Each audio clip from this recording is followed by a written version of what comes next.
அனைவருக்கும் வணக்கம். திமுக கூட்டணியில காங்கிரஸ் இருக்கலாம், விசிக இருக்கலாம், கம்யூனிஸ்ட் இருக்கலாம், மதிமுக இருக்கலாம், மக்கள் நீதி மையம் கையில ஒரு பேட்டரியோட இருக்கலாம், முஸ்லீம் லீக் இருக்கலாம், யார் வேணா இருக்கலாம். இந்த பக்கம் அதிமுக கூட்டணியில பாமக இருக்கலாம், பாஜக இருக்கலாம், அமமுக இருக்கலாம், இவங்க ஜான் பாண்டியன் இருக்கலாம், தமாக இருக்கலாம், யார் வேணா இருக்கலாம். ஆனால் தேமுதிக எந்த பக்கம் போகிறதோ அந்த அணிதான் வெற்றி பெறும், அவர்கள் தான் ஆட்சி அமைப்பார்கள் என்று உறுதியாக பேசிக் கொள்கிறார்கள். யாருப்பா? மக்களா? பப்ளிக்கா அப்படின்னு கேட்குறீங்களா? இல்ல, பிரேமலதா விஜயகாந்த் அவங்க அப்படிதான் பேசிட்டு இருக்கிறாங்க. நாங்க எந்த பக்கம் போறோமோ அந்த பக்கம் தான் ஜெயிக்கும். பாத்தீங்களா, எல்லாரும் போய் அவங்க கூட்டணியில அனௌன்ஸ் பண்ணிட்டாங்க. நாங்க எவ்வளவு ஸ்மார்ட் பாத்தீங்களா, இப்போ வரைக்கும் அப்படியே சஸ்பென்ஸை மெயின்டைன் பண்ணிட்டு இருக்கிறோம். நாளைக்கு இது திமுகவுக்கு போயிடுவாங்க அப்படின்னு ஒரு செய்தி வரும். திடீர்னு பார்த்தா மறுப்புன்ட்டு எங்க கிட்ட இருந்து ஒரு செய்தி வரும். அடுத்து அதிமுக கிட்ட போயிட்டாங்க, போறாங்க அப்படின்னு ஒரு செய்தி வரும். அதுக்கும் மறுப்பு அப்படின்ட்டு எங்க கிட்ட இருந்து ஒரு செய்தி வரும். எப்படி ஹேண்டில் பண்ணிட்டு இருக்கிறோம் பாத்தீங்களா? நாங்க இங்க இருக்கிற ஒரு வருஷம் முன்னாடியே போய் கூட்டணி வைக்கிறார் அமித்ஷா. அவருக்குலாம் அரசியல் பத்தி என்ன தெரியும்? ராஜதந்திரம் பத்தி என்ன தெரியும்? சுத்தமா ஒரு ஸ்மார்ட்னஸே கிடையாது. இந்த பிரேமலதா விஜயகாந்த் தான் ஸ்மார்ட் அப்படிங்கிற மாதிரி அவங்க இப்போ வரைக்கும் அப்படியே இழுத்துக்கிட்டு போயிட்டு இருக்கிறாங்க. நமக்கு வந்த தகவல் என்ன அப்படின்னா, இந்த ஃபர்ஸ்ட் வீக் இருக்கு இல்லையா, பிப்ரவரி ஃபர்ஸ்ட் வீக்கோட அவங்களுக்கு டெட்லைன் 2 பக்கமும் கொடுக்கப்பட்டுருச்சு அப்படின்ட்டு. பிரேமலதா அவர்கள் என்ன சொல்றாங்கன்னா, 3ஆம் தேதி வரைக்கும் நான் சுற்றுப்பயணம் பண்ண போறேன், அதுக்கப்புறம் தான் கூட்டணி பேச்சுவார்த்தையை நான் ஆரம்பிக்க போறேன் அப்படின்ட்டு அவங்க சொல்றாங்க. எடப்பாடி பழனிசாமி அவர்களும் பிரஸ் மீட்ல சொல்லும் போது அது இன்னும் பேச்சுவார்த்தையை ஆரம்பிக்கலன்னு சொல்றாரு. ஆனா உண்மையில் நடந்துட்டு இருக்கிறது என்ன அப்படின்னா, திமுகவாகட்டும் அதிமுகவாகட்டும் அவங்க ஒரு நம்பரை சொல்லிட்டாங்க. அந்த நம்பரை சொல்லிட்டு இவ்வளவுதான் எடுத்துக்கங்க இல்லைன்னா விட்டுருங்க அப்படின்னு சொல்லிட்டு கதவை சாத்தி விட்டார்கள். இன்னொரு 7 நாள் அந்த மாதிரி அவங்களுக்கு டெட்லைன் கொடுத்துட்டு, இதுக்குள்ள நீங்க ஒரு முடிவு எடுங்க, இல்லைன்னா நீங்க அதுக்கப்புறம் வரணும்னு நினைச்சாலும் உங்களுக்கு இடம் இருக்காது அப்படிங்கிற இடத்தை நோக்கி மெயினா அதிமுக ஒரே முடிவில் இருக்கிறாங்க.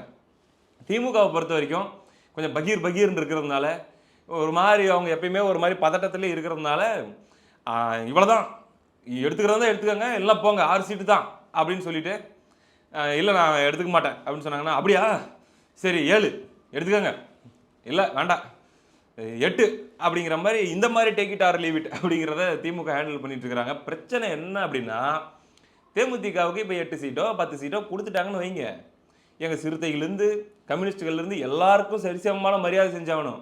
ஏங்க நேற்று வரைக்கும் அவங்க வெளியே கூட்டணியெல்லாம் இருந்துக்கிட்டு நம்மளை கேவலம் பேசிக்கிட்டு எல்லாம் பண்ணிட்டு இருந்தவங்க இன்னைக்கு வருவாங்க, அவங்களுக்கு தங்கத்தட்டில் வச்சு நீங்கள் 10 சீட்டு கொடுப்பீங்க. கூடவே இருந்து 4 வருஷமா குண்டடி பட்டுட்டு இருக்கிறவங்க கூட உங்களுக்கு வர வேண்டியதெல்லாம் நாங்கள் குறுக்க புந்து வாங்கிட்டு இருக்கிறோம், எங்களுக்கு என்ன மரியாதை அப்படின்லாம் கேட்குற சூழ்நிலை வரும் இல்லையா?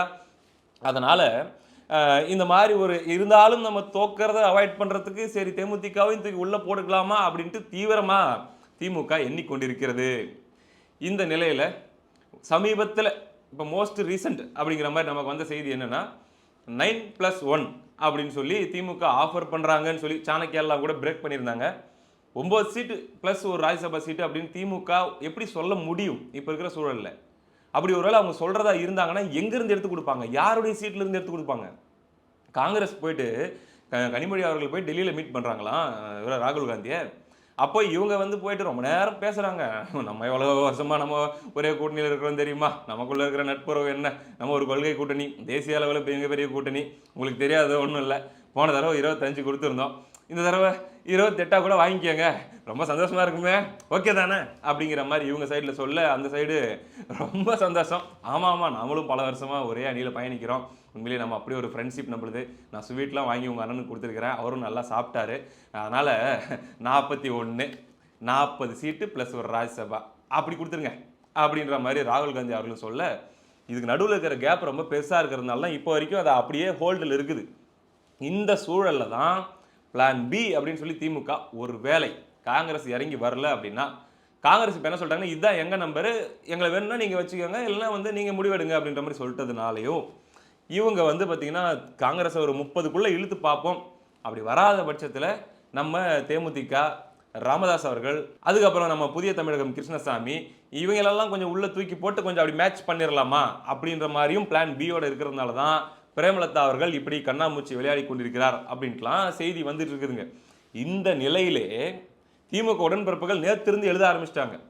எந்த அளவுக்கு 2011 காலகட்டத்திலே ஆகட்டும், அதுக்கப்புறமா ஆகட்டும், கேப்டன் விஜயகாந்த் அப்படிங்கிற ஒரு கேரக்டரை எப்படி அசாசினேட் இவங்க பண்ணாங்க அப்படின்னு நமக்கு தெரியும்.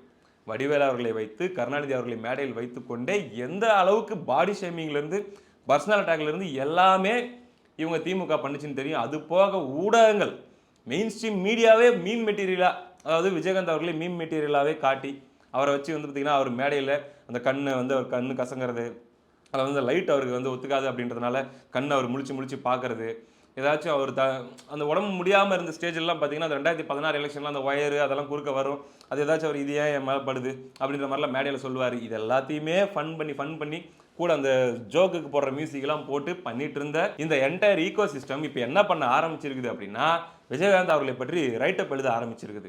பயங்கரமாக எழுத ஆரம்பிச்சிருக்கிறாங்க. தான் உயிருள்ள வரைக்கும் ஒரு முறை கூட திமுக கூட்டணியில் அங்கம் வகிக்காத விஜயகாந்த் அவர்கள் அந்த ஒரு ஸ்ட்ரீக்கை 2006லேருந்து அந்த கட்சி மெயின்டைன் பண்ணிட்டு இருக்குது 20 வருஷமா. ஆனால் இன்னைக்கு கூடுதலாக ஒரு சீட்டு 2 சீட்டு திமுகவில் கொடுப்பாங்க அப்படின்றதுக்காக இவங்க போகிறாங்க அப்படின்னா அவங்களுடைய தொண்டர்கள் முதல்ல ஏற்பாங்களா அப்படின்ற ஒரு கேள்வி.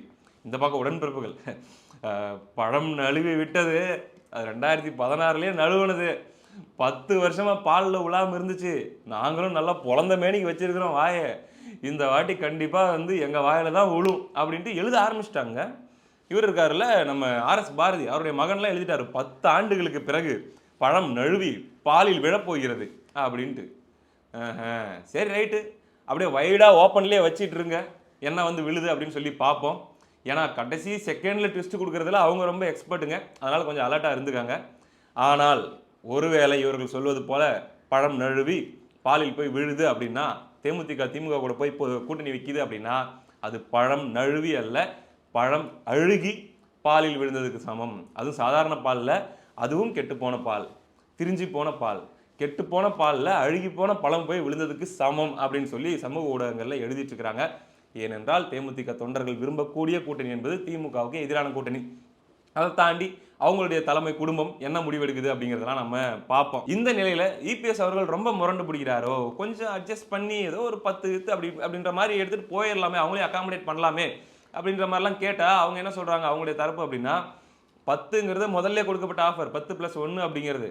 ஆனால் அவங்க எடுத்து வச்சது 18. இது பிரேமலதா அவர்கள்ட்ட பேசும்போது அல்லது அந்த தரப்பில் பேசும்போது அவங்க சொல்கிறாங்களாம், என்னன்னா என்ன 5 நாளாக யாருமே கூப்பிட மாட்டேங்கிறாங்க, 5 நாளாச்சு அவங்க சைட்லேருந்து யாருமே பேச மாட்டேங்கிறாங்க ஏடிஎம்கே சைட்லேருந்து.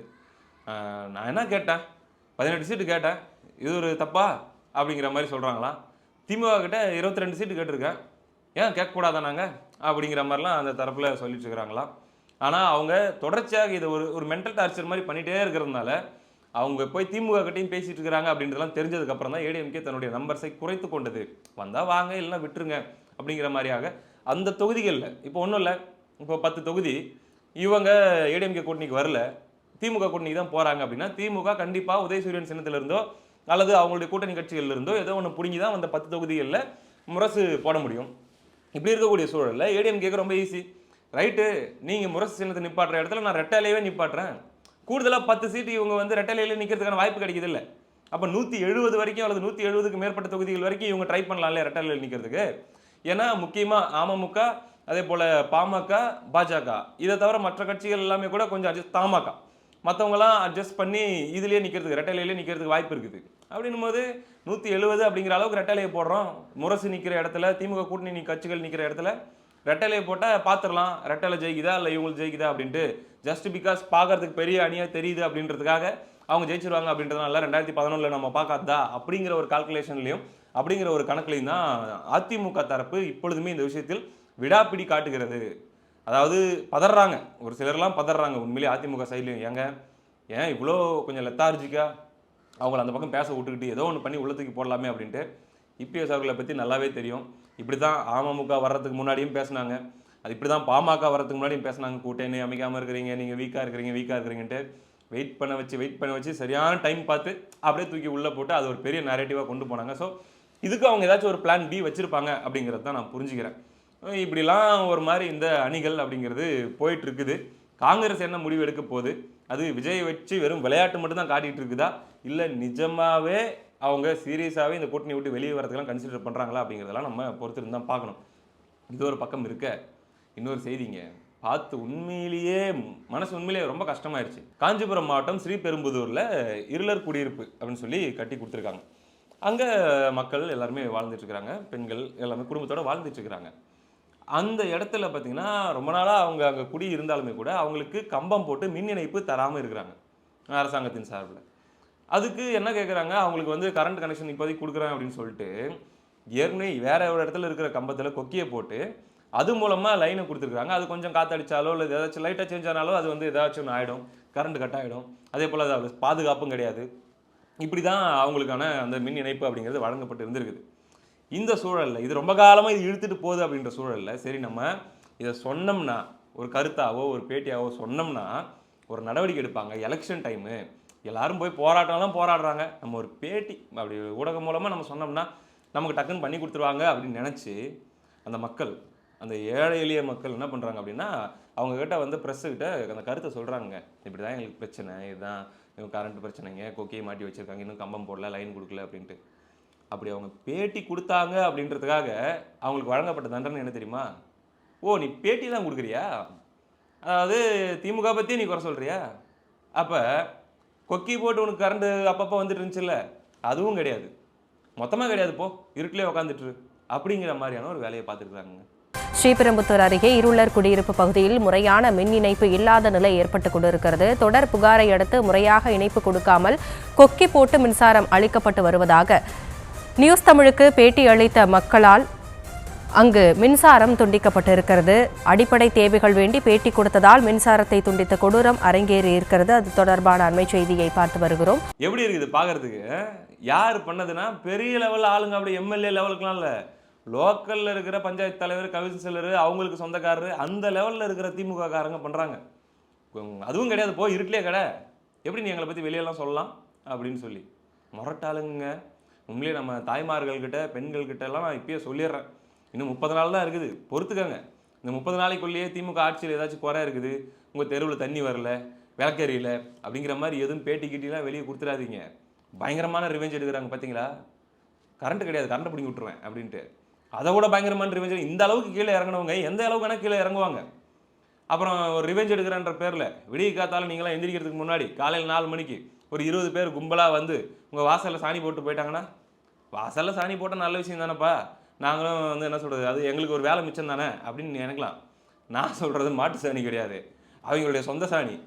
அந்த லெவலுக்கு கூட இறங்குவாங்க. பழி வாங்கி விட்டேன், என்னை பற்றி போய் நீ வெளியே பேட்டிலாம் கொடுக்குறியா அப்படின்னு சொல்லி உங்கள் வாசலை நாரடிச்சிட்டு போயிடுவாங்க. அந்த லெவலுக்கு கூட இறங்குற அளவுக்கு ஆணவம் தலையில் ஏறி இருக்குது. அதனால் வேறு வழி இல்லை, பொறுத்துக்கங்க. அதே போல் நல்ல முடிவாக இடங்க. திருப்பி எலெக்ஷன் கிட்ட நெருக்கத்தில் மூஞ்ச நல்லா சிரிச்ச மேனிக்கு வச்சுக்கிட்டு உங்கள் குழந்தைக்கு ஆயெல்லாம் கூட கழுவி விடுறேன் அப்படின்னு சொல்லிட்டு வருவாங்க. அப்போ இதெல்லாம் நீங்கள் ஞாபகம் வச்சுக்கணும். அதுக்காக தான் இதெல்லாம் வந்து ஊடகங்கள் உங்களுக்கு போட்டு காட்டுது. இப்போ அடுத்து என்ன நடக்குதுன்னா, அந்த மக்கள்கிட்ட போயிட்டு அந்த பெண்கள்கிட்ட பேட்டி கேட்டாங்கல்ல, எந்த ஊடகம் தெரியுமா? நெல்சன், அந்த நியூஸ் தமிழ் 24/7 இந்த ஊடகத்திலே நிருபர், ஒரு செய்தியாளர், அவரை போயிட்டு அங்கே இருக்கக்கூடிய அந்த திமுக நிர்வாகி மிரட்டுறாருங்க. சும்மா பாருங்க, அந்த சாம்பிள் பாருங்க. திமுக நசிங்கம் பண்ற நீ ஏடிஎம்கே? நான் அதிமுக கிடையாது, எதுவுமே கிடையாது. வேற என்ன? நான் செய்தியாளர், செய்தி போடுறேன் கிடையாது. நீ அதிமுக காசு வாங்கிட்டு திமுக நல்லது பண்றதெல்லாம் எலெக்ஷன் டைம்ல வந்து இந்த மாதிரி எடுத்து கெடுத்துனுக்கிற. அவன் சம்பாதிக்கிறதுக்கு வந்து எடுப்பான், நீங்க வந்து அவனுக்கு பேட்டி கொடுப்பீங்களா? எப்படி இருக்குது இது ஒரு பக்கமா? இதே சேனல், இதே நியூஸ் சேனலுக்கு இதே நாளில் இன்னொரு சம்பவம் நடக்குது. அது என்ன அப்படின்னு பார்த்தோம்னா, அதாவது ஏற்கனவே 45 கோடி அபராதம் விதிக்கப்பட்டு மூடப்பட்ட ஒரு கல்குவாரி, சட்டவிரோதமாக இயங்குது அப்படின்னு சொல்லி மூடப்பட்ட கல்குவாரியை திமுக ஸ்ரீரங்கம் எம்எல்ஏ பழனியாண்டி அப்படிங்கிறவர் நடத்திட்டு வராராம். இப்போ இந்த கல்குவாரியில் என்ன நடக்குது, அங்கே வந்து கனிம வளம் திருட்டு போகுது அப்படின்னு சொல்லி இதே மாதிரி நெறியாளர் கிடையாதுங்க, நெறியாளர்கள் ஏசி ரூமில் இப்போ சேஃபாக தான் உட்காந்துட்டு இருக்கிறாங்க. நிருபர்கள், செய்தியாளர்கள் அங்கங்கே இருக்கக்கூடிய அந்த கிராமத்தில் அவங்களுக்கெல்லாம் போட்டு வச்சுருப்பாங்கல்ல, ரொம்ப கம்மி சம்பளம் இருக்குதுல லீஸ்ட்டு, அவங்க செய்தி சேகரிக்கிறதுக்காக அந்த பகுதிக்கு போகிறாங்க. அங்கே போன இடத்துல அந்த திமுக எம்எல்ஏவுடைய ஆட்கள் கிட்டத்தட்ட 50 பேர் மேலே சேர்ந்து அந்த ஊடகத்தை, அதே நியூஸ் தமிழ் 24/7 சேனல் தான் சேர்ந்த ஆட்களை வந்து அடித்து பயங்கரமாக படுகாயங்களோட அவங்க மீட்கப்பட்டாங்க. அவங்க அலற சத்தம், கத்துற சத்தம், இதெல்லாம் வந்து நேற்று சோஷியல் மீடியாவில் பயங்கரமான வைரல்.